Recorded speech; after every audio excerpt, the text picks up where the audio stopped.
Well, I spent a lot of my life trying to figure this out because the South is very clear. It was what we call de jure segregation, that is, by law.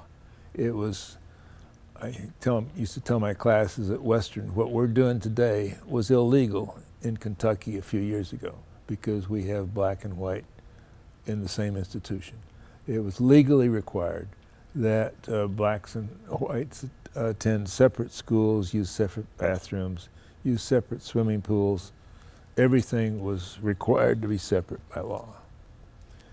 In the North, people at the time talked about northern problems, and what they meant was, they'd sometimes call it de facto segregation. That is, it wasn't required by law, it just happened. If people were living in separate neighborhoods, and they did that by choice, then they were going to have separate schools because you had a neighborhood school policy, right?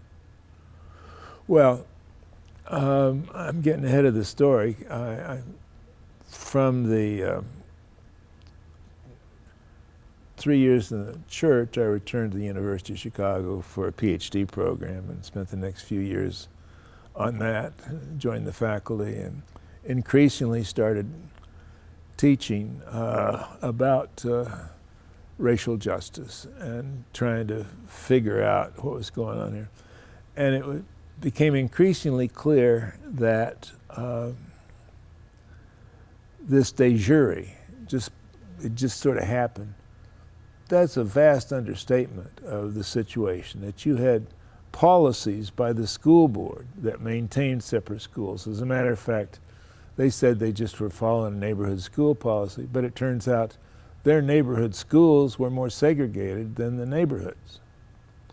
Or even worse, the Chicago Board of Realtors in the 1920s passed a requirement that anybody who sold a piece of property to an African American that was more than one block outside of the black ghetto would lose their license.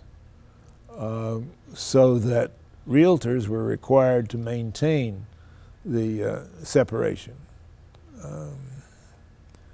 And I go on, but the point is that the de facto was not just a matter of accidental facts, it was a matter of deliberate public or private policies that together created and maintained the ghetto. Of course, the main thing that created and maintained the ghetto was violence.